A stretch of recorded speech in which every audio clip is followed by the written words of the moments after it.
Vamos a abordar el tema de lo que es el cáncer de próstata para el día de hoy.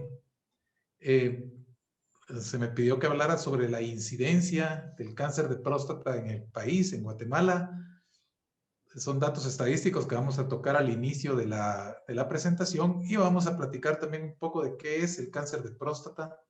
Una plática así muy general para saber qué factores de riesgo tiene, cómo se diagnostica, cómo se trata y qué cuestiones son importantes de tratar y de ver en los sobrevivientes de cáncer de próstata. Entonces, vamos a ver cómo para avanzar la diapositiva. No me está dejando. Ahí está. Ok. Bueno, vamos a empezar platicando acerca de qué es la próstata. Bueno, la próstata es un órgano que se encuentra ubicado anatómicamente por debajo de la vejiga, por delante del recto. Detrás de ella se encuentran unas glándulas que se llaman las vesículas seminales, que son las que se encargan de producir la mayor parte de lo que es el líquido del semen. Y la próstata es atravesada tanto por los conductos eyaculadores y por la uretra, que son los conductos que se encargan de expulsar del cuerpo a través de ellos la orina y el semen. Aquí tenemos una imagen un poco más ampliada de qué es la próstata. Es una glándula en sí. Produce una parte del semen, más o menos el 15 al 20% del fluido seminal es producido por la próstata. Y pues la importancia por la que la vamos a ver ahora es que puede tener tumores malignos o tumores cancerosos, como lo que vemos acá en esta imagen. Bueno, en cuanto al cáncer de próstata, sabemos que algunos cánceres de la próstata crecen y se propagan muy rápidamente, pero la gran mayoría del cáncer de próstata van a tener un crecimiento lento, una progresión muy lenta, que nos da como la oportunidad de tratar a estos pacientes adecuadamente y nos da también la oportunidad de poder nosotros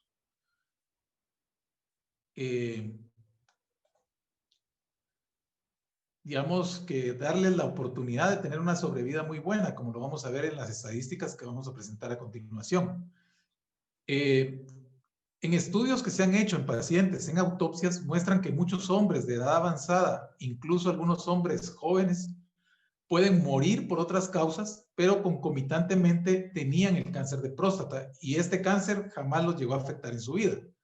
O sea que es un cáncer que vamos a ver que conforme la edad del hombre va avanzando, cada vez es más frecuente que aparezca. En cuanto a incidencia, pues vamos a comparar lo que es la incidencia de Guatemala con lo que es la incidencia reportada en los Estados Unidos de Norteamérica. En cuanto a todos los cánceres en general, sin importar si son en hombres o en mujeres, próstata ocupa el tercer lugar. Estas son estadísticas del año 2020, tomadas de la red Globocan. Entonces tenemos que próstata es el tercero en frecuencia, sin importar el sexo, y es el primero en frecuencia para los hombres. O sea que en el hombre es el cáncer más frecuente que podemos encontrar. Si lo vemos en los Estados Unidos, el cáncer de próstata es el cáncer más común, solo superado por el cáncer de piel, el cáncer vasocelular que conocemos. Y para el año 2020, según la Sociedad Americana contra el Cáncer, calcula que en los Estados Unidos se diagnosticaron casi los 200,000 casos nuevos de cáncer de próstata y se reportaron 33,300 muertes atribuidas al cáncer de próstata durante el año. Esas muertes, pues, obviamente no corresponden solamente a los diagnósticos de casos nuevos. Estas son muertes acumuladas de casos que fueron diagnosticados mucho antes de lo que es la estadística reportada en el año 2020. En cuanto a Guatemala, bueno, los datos también son de la misma red de Globocan. Sabemos que en el caso de Guatemala, según estas estadísticas que tenemos disponibles, cáncer de próstata es el más común si tomamos en cuenta, en consideración, hombres y mujeres. En segundo lugar viene el cáncer de mama y en los hombres, obviamente, es el más común de los cánceres. Corresponde al 36% de todos los tumores malignos diagnosticados en el año y se estima un diagnóstico de 2.760 casos nuevos en el año del 2020. ¿Qué problema tenemos con estas estadísticas? Bueno, tengo que aclarar que estas estadísticas de la red de GloboCan son estadísticas que corresponden a una situación estimada o en base a proyecciones y a estadísticas de otros países, incluyendo probablemente los Estados Unidos.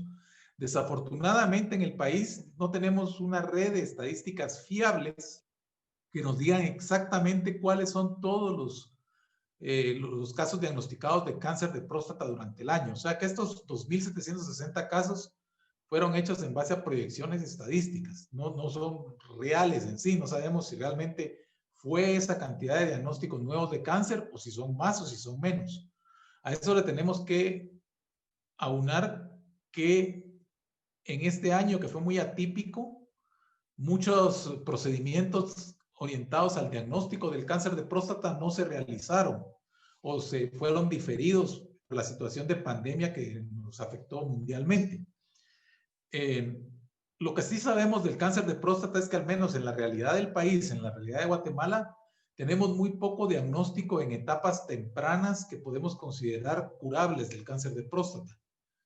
Y también tenemos bastante limitación para las opciones de tratamiento para nuestros pacientes, principalmente en tratamientos innovadores que consideramos de segunda línea para enfermedad avanzada y que son medicamentos que pues tienen un costo bastante elevado, que si no son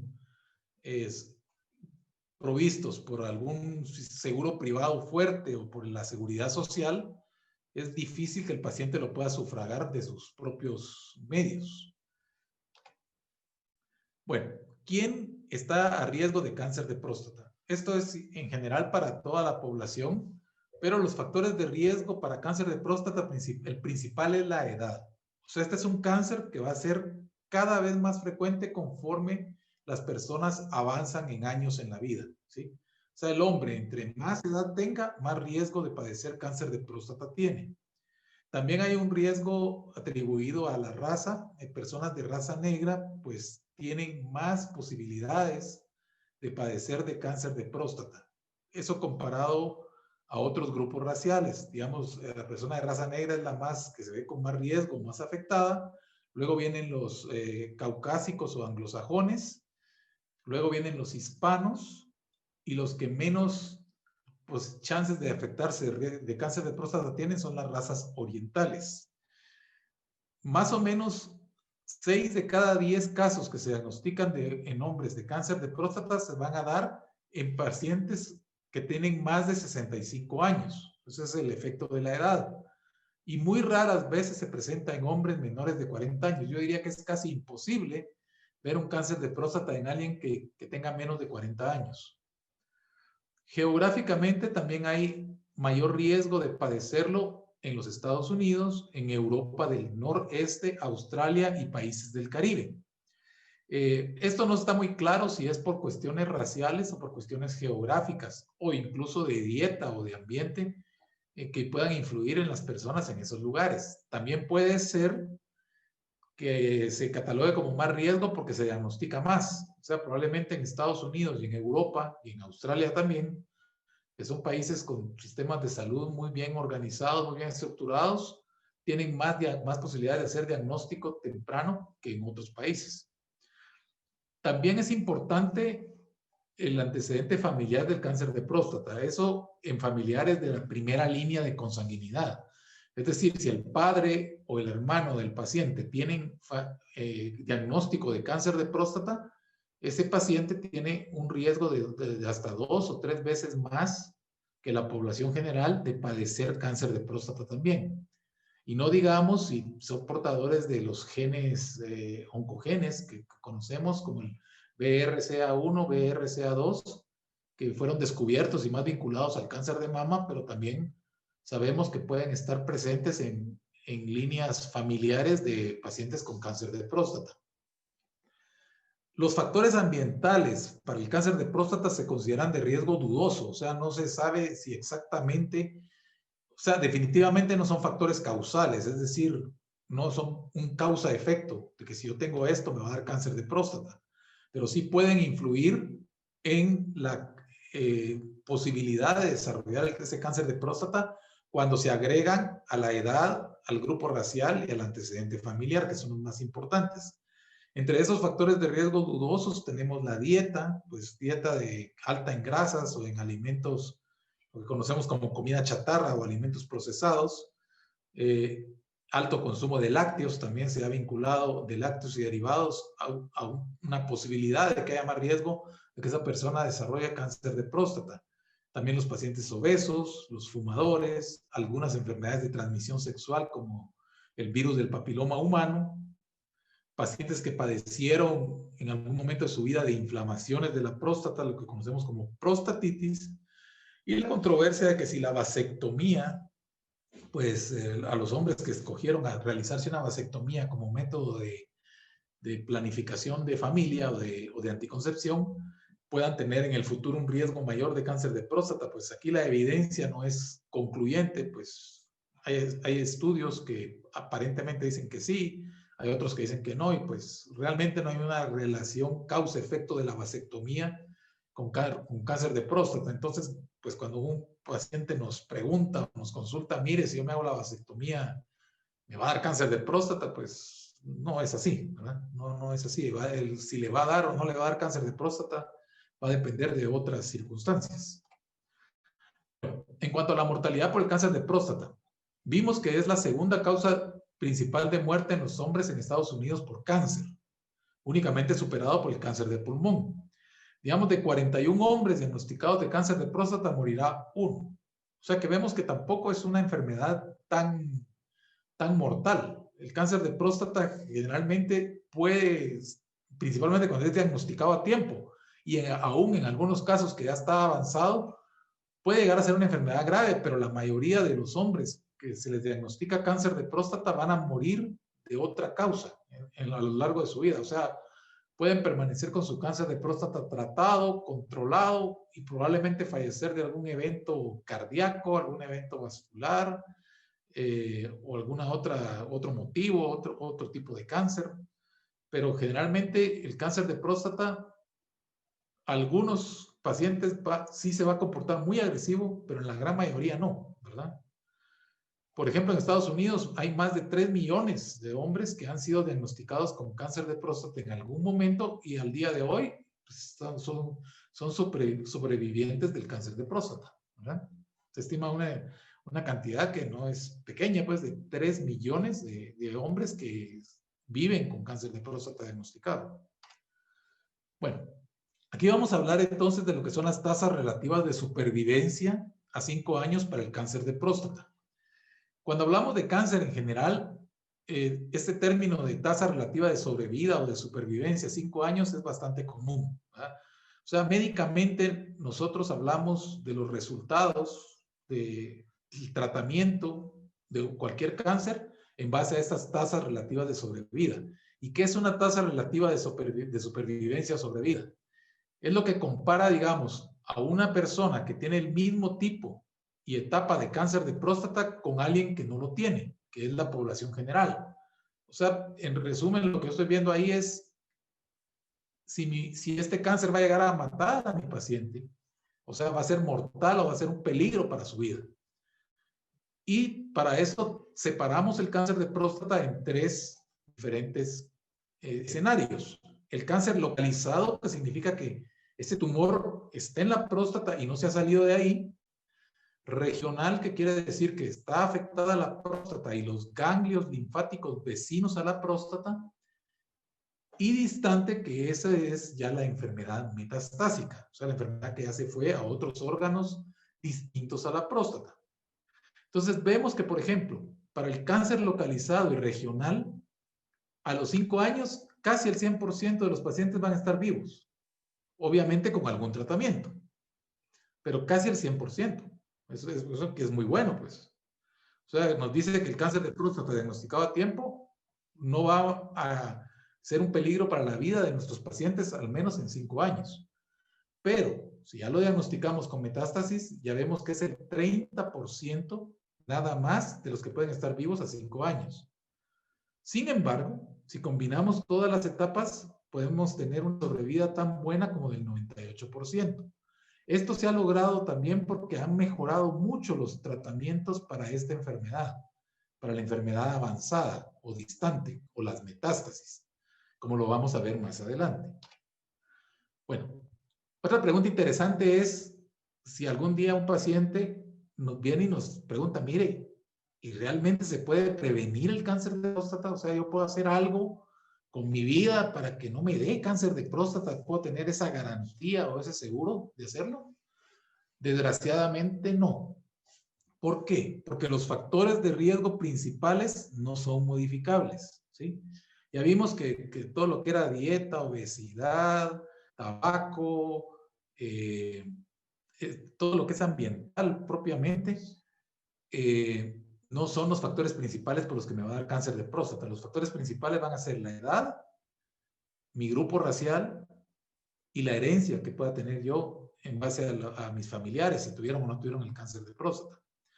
Por lo tanto, no lo puedo prevenir, pero aunque los factores ambientales no son los más importantes, sí está visto que si yo mantengo un adecuado peso corporal, tengo una actividad física efectiva, me alimento bien, como bajo en grasas, como mucha fruta, muchos vegetales, no ingiero o no abuso de los alimentos procesados y tengo una dieta baja en lácteos, pues entonces puede ser que sí me ayude a que no me dé a mí cáncer de próstata, o si me llega a dar, pueda de mejor forma mi organismo enfrentar todos los procesos de tratamiento que me van a realizar.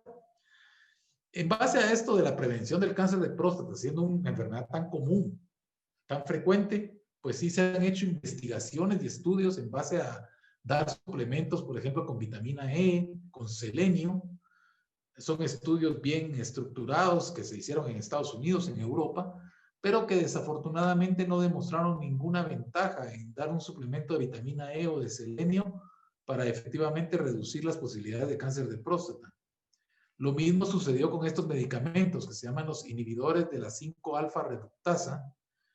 Específicamente tienen el nombre de dutasteride y finasteride, que también en estudios bien diseñados con el propósito de saber si las personas tomando estos medicamentos evitaban tener cáncer de próstata, pues también nos dimos cuenta que no, ¿verdad? Que tampoco es una estrategia adecuada sugerir esos medicamentos para evitar el cáncer de próstata. En cuanto a la aspirina, pues se pensaba que podía ayudar, pero en realidad ayuda para prevenir otro tipo de enfermedades, no el cáncer de próstata. Lo mismo pasa con las estatinas, que son para bajar el colesterol, no están en la diapositiva, pero también se han propuesto, pero tampoco disminuyen el riesgo de cáncer de próstata. Y en cuanto a la actividad sexual, pues tampoco hay una influencia entre que si se es muy activo o poco activo, no tiene ninguna repercusión en cuanto a la posibilidad de tener cáncer de próstata. Bueno, ¿cómo lo diagnosticamos? Podemos diagnosticarlo si hay síntomas o si no hay síntomas, ¿verdad? El problema de los síntomas es que no son específicos de cáncer. O sea, cualquier paciente que nos consulte porque tiene algún problema para orinar, ¿sí? Porque ya vimos que la próstata pues tiene que ver con el sistema urinario. Entonces lo más común es que si alguien tiene una enfermedad de la próstata, va a tener repercusión en la forma de orinar. O sea, que disminuya la fuerza de la orina, que haya sangre en la orina, que haya sangre en el semen, que haya molestias de dolor en lo que es la zona de la pelvis, dolor en los huesos, pérdida de peso, debilidad, fatiga. Todos estos síntomas no son específicos de cáncer de próstata. Son comunes a la hiperplasia prostática benigna, que por mucho es una condición más común que el cáncer. Es otra enfermedad de la próstata que no es maligna, que no es cáncer y que es como 5 o 6 veces más frecuente que el cáncer. Y esta puede darnos todos estos síntomas que tenemos a la derecha de la diapositiva, y pues no podemos confiarnos en que si el paciente tiene síntomas, ya tiene cáncer. No es así. Y también lo contrario sucede. O sea, alguien sin ningún síntoma puede ya tener cáncer, ya empezar a desarrollar un cáncer en la próstata. Entonces, para el diagnóstico temprano, lo que se propone y lo que se utilizó, tenemos como un parteaguas, ¿no? Desde el año de los finales de la década de los 80 o del año 1990, se descubrió y se empezó a utilizar esta prueba de laboratorio que es el antígeno prostático específico. Bueno, esta es una prueba que se realiza en sangre. Es una sustancia que solo la próstata es capaz de producir y que se eleva cuando hay cáncer en la próstata. O sea que si está más alta de los valores normales, hay posibilidad de que ese paciente tenga cáncer de próstata. El problema es que no es exacta cuando se eleva para decir que una persona tiene cáncer. O sea, si la prueba sale normal, sí da mucha tranquilidad de que ese paciente no tiene riesgo de cáncer de próstata. Pero si sale alta, puede tener cáncer de próstata, pero también puede tener la prueba alta por tener la enfermedad benigna de la próstata, por tener una infección en la próstata, por tener una inflamación en la próstata, o simple y sencillamente por ir ganando años en la vida. Puede ir subiendo el antígeno. Entonces, el antígeno sirvió para hacer diagnóstico temprano, pero luego de toda la experiencia desde 1990 a la fecha, que se ha estado haciendo las pruebas de tamizaje, o sea, de pedirle a cualquier paciente que no tenga síntomas que se haga un antígeno para ver cómo está, se dieron cuenta que sí aumentó efectivamente el diagnóstico de cáncer de próstata. Muy obvio, porque veíamos más pacientes con antígeno alto, se hacían más biopsias de la próstata para hacer el diagnóstico, pero a la larga no se redujo la mortalidad por el cáncer de próstata, es decir, la mortalidad se ha mantenido siempre o ha disminuido discretamente. Entonces, eso llevó a los médicos a cuestionarse si era tan necesario eso de recomendarle a cualquier hombre arriba de los 40 años que se saque un antígeno prostático, sin qué ni para qué, como compararlo, digamos, a que yo me hago una prueba de azúcar, una prueba de glucosa para saber si estoy diabético o no, ¿verdad? A ese nivel. Y se dieron cuenta que no era tan bueno hacerlo, porque se estaba haciendo un sobrediagnóstico de cáncer de próstata y un sobretratamiento. Es decir, ¿qué pasaba? Por ejemplo, diagnosticaba yo mucho cáncer de próstata que probablemente no iba a ser un problema para la vida de ese sujeto, pero igual recibió el tratamiento, recibió todo el estrés del diagnóstico, el tratamiento y todo lo que eso conlleva, las secuelas de los tratamientos, y al final, pues, no fue un peligro para la vida, ¿ya?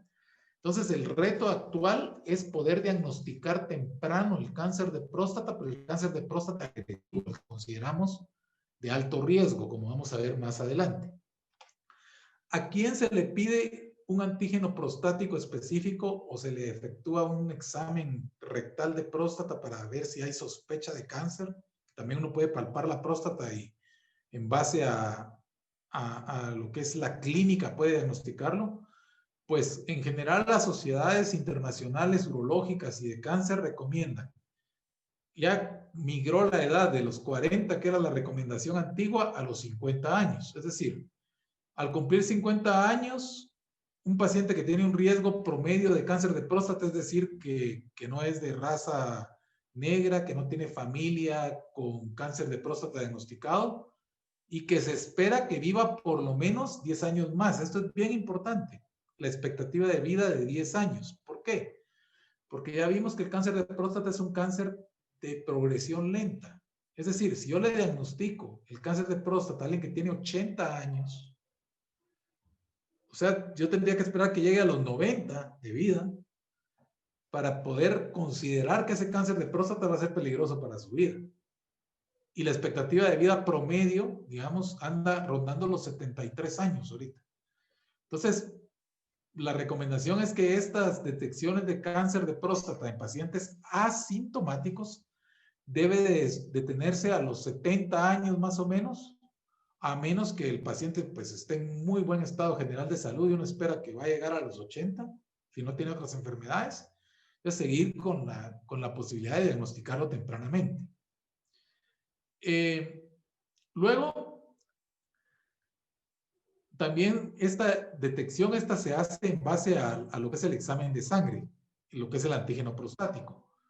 Con esto, entonces, nosotros también tenemos que podemos adelantar esta situación de diagnóstico en pacientes que tienen 40 años cuando hay un muy alto riesgo, es decir, que hay parientes de primer grado que han tenido cáncer de próstata a edad temprana o que sabemos que son portadores del gen del BRCA1 o algo así.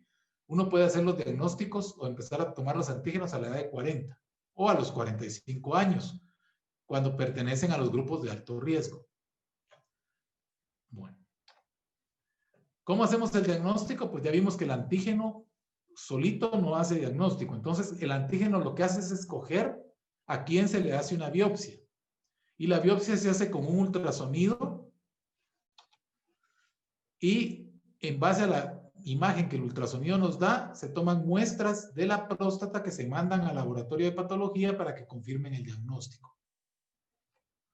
Bueno, entonces, ya tenemos el diagnóstico de nuestro paciente con cáncer. El tipo de cáncer de la próstata es un adenocarcinoma, es un carcinoma de glándula. Y el siguiente paso, si ya tenemos un diagnóstico, es hacer una estadificación del cáncer. O sea, saber en qué etapa está, si está localizado, si está localmente avanzado o si está con metástasis, ¿sí? Esa estadificación la hacemos en base al examen rectal, al valor del antígeno que teníamos y a un puntaje que se llama de Gleason, ¿sí? Y es importante pues saber que existe un puntaje del tumor, que es una clasificación que el patólogo hace para decirnos si ese tumor es agresivo o no es agresivo. Bueno, voy a pasar esta diapositiva, voy a avanzar en ella porque esta solo explica lo que es el Gleason. Ya dijimos que es un puntaje que el médico patólogo nos da en base a la muestra que él analiza y que nos clasifica el tumor entre de bajo riesgo hasta de muy alto riesgo y sus riesgos intermedios. O sea, hay bajo riesgo, riesgo intermedio, alto riesgo y muy alto riesgo. Los que nos interesan más son estos, los de riesgo intermedio no favorable, alto riesgo y muy alto riesgo. Aquí está, pues, igual esto es en base a cómo encontramos el tacto, el antígeno y el score de Gleason, cómo clasificamos el riesgo, ¿verdad? También podemos, ya que a nuestro paciente lo tenemos diagnosticado, auxiliarnos con otros exámenes para saber si la enfermedad no está avanzada a otros órganos del cuerpo. Esos pueden ser la centellografía ósea de cuerpo entero, que son estudios de medicina nuclear, los PET scan de diferentes sustancias, de acuerdo a esa próstata, y también se ha avanzado en biomarcadores moleculares, que estos se hacen en el tejido de la biopsia. Estos son los nombres comerciales de esos marcadores, y eso lo que hace es como que ayudar a saber si un tumor es de alto riesgo o de bajo riesgo. Estos en realidad en Guatemala no los tenemos disponibles, si hay en Estados Unidos son bastante caros, cuestan como $3,000 hacer el panel de estos diferentes antígenos, genes, son genes, oncogenes que se hacen en el tejido del tumor para determinar qué tan agresivo es ese tumor o a qué tratamiento puede responder. Bueno, ¿y cómo se trata el cáncer de próstata? Cuando el cáncer de próstata está exclusivamente en la próstata, tenemos muchas opciones de tratamiento. Incluso podemos hacer lo que se llama el manejo expectante o la vigilancia activa. ¿Qué es eso? Bueno, el manejo expectante es que yo tengo un paciente diagnosticado con cáncer de próstata y yo a ese paciente, estimando que su expectativa de vida es inferior a los 10 años, o sea que yo considero que no va a poner ese cáncer de próstata diagnosticado en riesgo la vida de mi paciente, yo puedo hacer un manejo expectante, o sea, dejar ver qué pasa con ese cáncer, si va a avanzar, si no va a avanzar, y dedicarme a tratarlo únicamente si avanza. Es diferente a la vigilancia activa. La vigilancia activa es parecida al manejo expectante, con la única diferencia que en la vigilancia activa yo estoy repitiendo biopsias, repitiendo exámenes, para que si en un momento dado la agresividad del tumor me cambia, yo ya implemento un tratamiento. O sea, por eso ya hay participación activa del médico. No es solo ver qué pasa, sino y hacer un seguimiento más estrecho con pruebas diagnósticas adicionales para que en un momento dado pasara a una etapa de tratamiento. Luego hay terapias mínimas, que es lo que se considera la braquiterapia, la crioterapia. Estas son terapias que no se opera la próstata se queda ahí. La braquiterapia es que se colocan estas semillitas adentro de la próstata, que son semillas radioactivas y que pues controlan o matan al tumor directamente dentro de la próstata. También puede haber otra braquiterapia que es con agujas que se introducen en la próstata y se conectan a una máquina que emite la radiación directamente en sesiones. Y puede haber crioterapia, que esto es colocar también otras agujas que lo que van a hacer es como congelar o hacer un daño o una ablación quirúrgica del tumor, no quirúrgica, perdón, sino una ablación de frío, como congelar el tumor maligno para poderlo eliminar de la próstata. Estas terapias pues no son curativas así al 100% si uno lo quiere ver así, pero se pueden ofrecer en tumores que no son de tan alto riesgo o en pacientes de edad avanzada.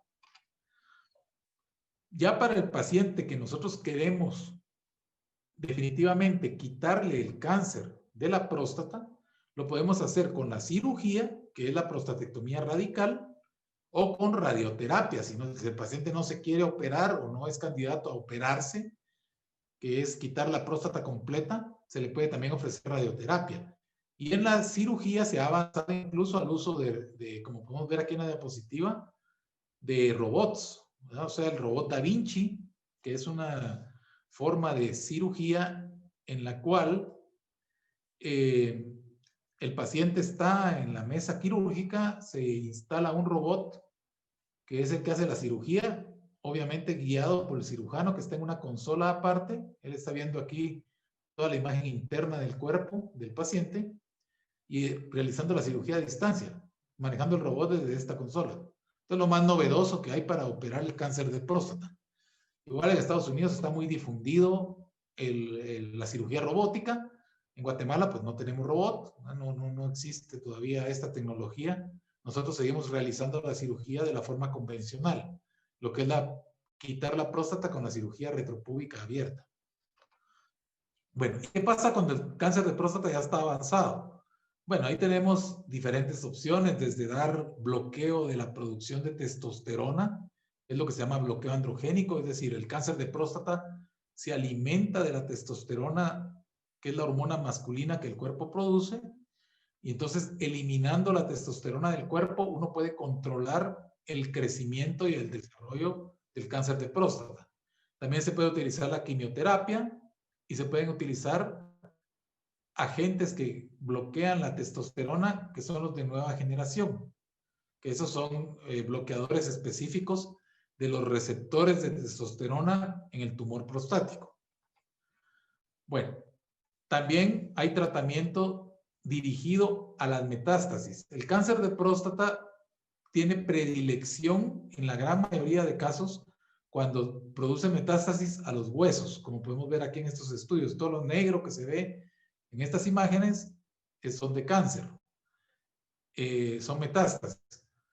Y para eso, pues se pueden tratar con todos estos agentes que hay aquí, que pueden ser desde agentes químicos, bifosfonatos, esteroides, radioterapia, también se puede dar radioterapia directa a las metástasis, analgésicos para aliviar el dolor, que eso ya es terapia paliativa, y radiofármacos. Bueno, entonces, ya para terminar la plática, pues lo que nos interesa a nosotros es el paciente que sobrevive al cáncer, ¿sí? O sea, el paciente que nosotros consideramos un superviviente del cáncer de próstata, independientemente del tratamiento que haya recibido, vemos que sus tasas de supervivencia son muy buenas, lo que habíamos visto al principio de la charla. A los 5 años, casi el 100% de nuestros pacientes de cáncer de próstata afortunadamente estarán vivos. Pero, obviamente, si los tenemos vivos, van a tener secuelas del diagnóstico, de haberles diagnosticado el cáncer y de los tratamientos que nosotros implementamos. Entonces, todo esto ha llevado a que sociedades como la Sociedad Americana de Cáncer, la Sociedad Americana de Urología, la Sociedad Europea de Urología, a elaborar guías para los pacientes, ¿sí? Para que ellos aprendan a llevar mejor su enfermedad y su sobrevida del cáncer de próstata.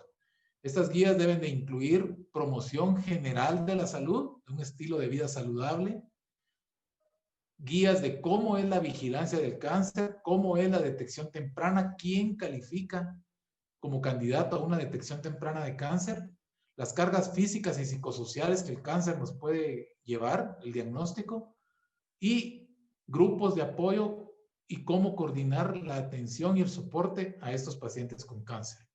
Para cáncer de próstata específicamente, estos son los puntos importantes en pacientes sobrevivientes de cáncer de próstata que nosotros debemos de, pues, de investigar con ellos o de apoyarlos o de asesorarlos. Por ejemplo, las secuelas de los tratamientos en cáncer de próstata, sea la cirugía o sea la radioterapia, generalmente van en dos lugares. En la forma de orinar, algunos pacientes desarrollan incontinencia urinaria como una secuela temporal o permanente de estos tratamientos, y la disfunción eréctil. O sea que cuando ya fueron tratados, pues empiezan a experimentar problemas de disfunción eréctil. Muchos pacientes aún tienen a sus parejas y pues están interesados en continuar con la función sexual. Entonces, los pacientes pueden ser apoyados con tratamientos para rehabilitar la función eréctil, como pueden ser los inhibidores de fosfoesterasa 5, que pues por decir los nombres que conocemos, ahí está el Viagra, el Cialis. Para la incontinencia utilizamos el entrenamiento del suelo pélvico, o sea, ejercicios de piso pélvico, neuroestimulación para mejorar la incontinencia. Si estas medidas de medicamentos y de entrenamiento del suelo pélvico para la incontinencia no funcionan, hay forma de rehabilitar al paciente con cirugía, colocando prótesis penianas o los implantes penianos para rehabilitar la función eréctil, y colocar esfínter urinario artificial, que también se hace por medio de una cirugía, para que el paciente recupere la incontinencia. En cuanto al apoyo psicológico conductual, pues hay terapia de grupo, terapia de pareja, terapia individual para los pacientes. Se toma el aspecto sexual, el aspecto psicológico de temores o miedos de que si el tumor me regresa, no moriré de esto, no moriré.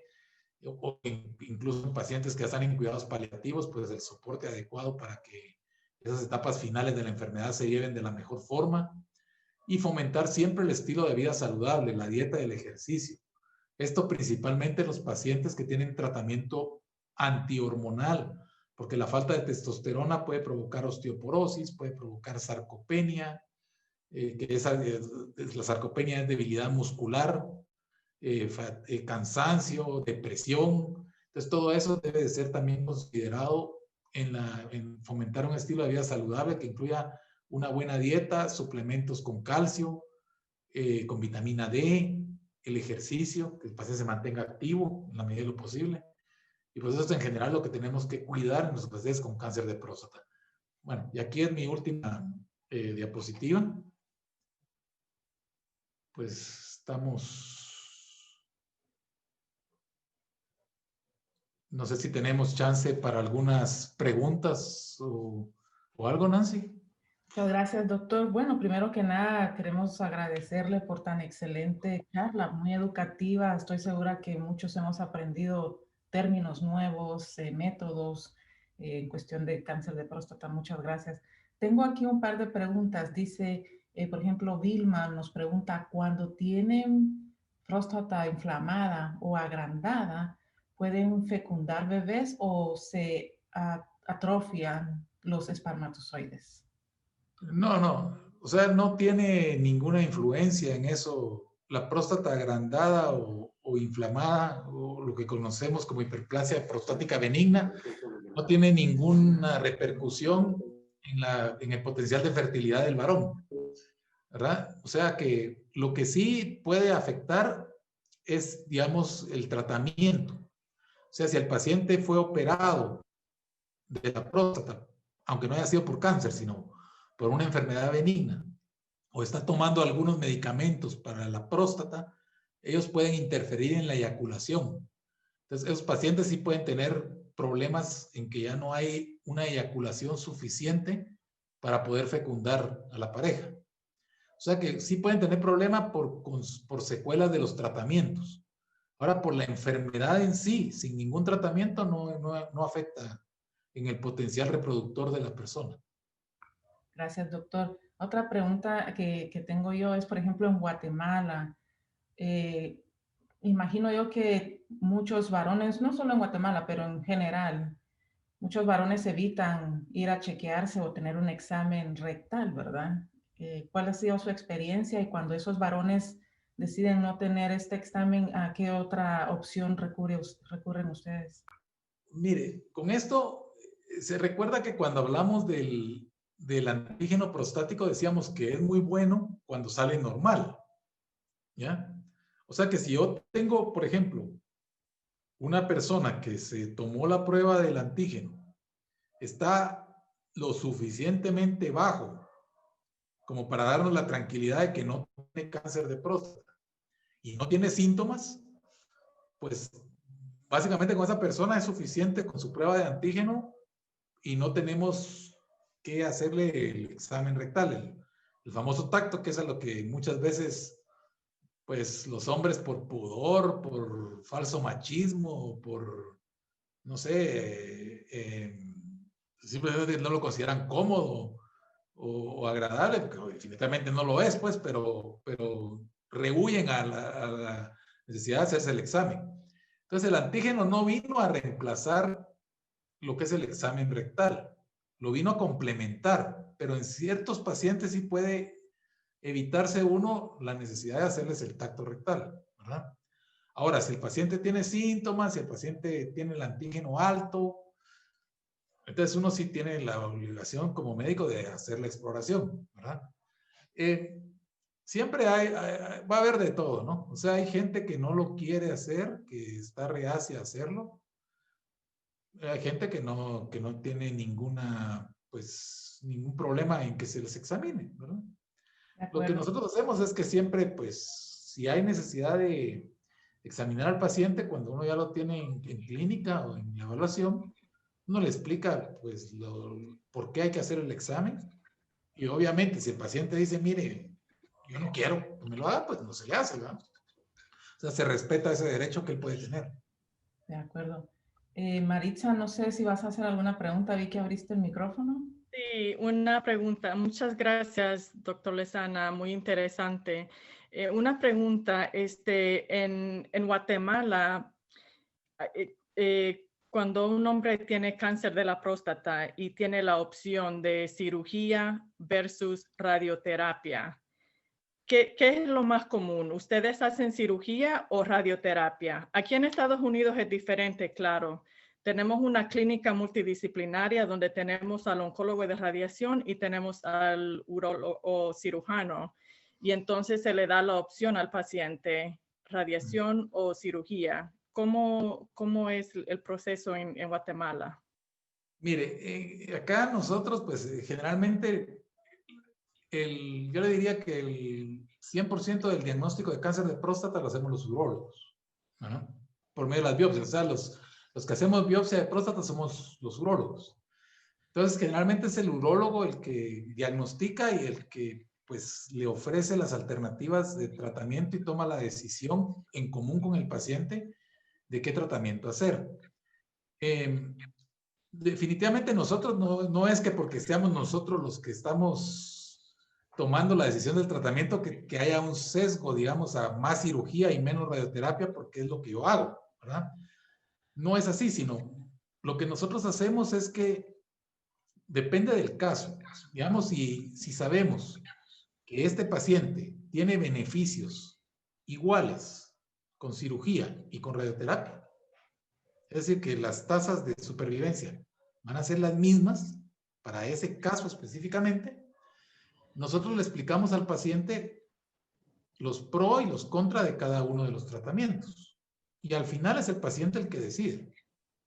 Mire, doctor, yo prefiero la radioterapia por esto, porque yo no quiero las secuelas de la cirugía. O voy a decir, alguien me puede decir, mire, doctor, yo me siento más tranquilo si ese tumor sale de mi cuerpo, con una cirugía. ¿Sí? No importa las secuelas que puedan haber, pues yo las hago frente. Hay ciertos casos que nosotros sabemos, por ejemplo, cuando ya es localmente avanzado, que se benefician más de la radioterapia que de la cirugía. O que nosotros sabemos que igual si los operamos, no vamos a ser efectivos en quitar toda la enfermedad y al final va a parar en radioterapia después de la cirugía. Entonces dice uno, pues mejor que ese paciente que mejor se vaya a radioterapia de una vez y le ahorramos todos los problemas de la cirugía. ¿Sí? O sea que realmente la decisión, nosotros somos como facilitadores de la información con el paciente. Y al final el paciente decide, pues, qué es lo mejor, qué es lo que él quiere, ¿verdad? En esas disyuntivas, si es cirugía o si es radioterapia. Ok, muchas gracias. Muchas gracias, doctor. Bueno, pues no tenemos preguntas, pero lamentablemente no tenemos el tiempo porque tenemos que entrar a la segunda fase. Es un tema muy fascinante, es algo, me imagino, nuevo para muchos.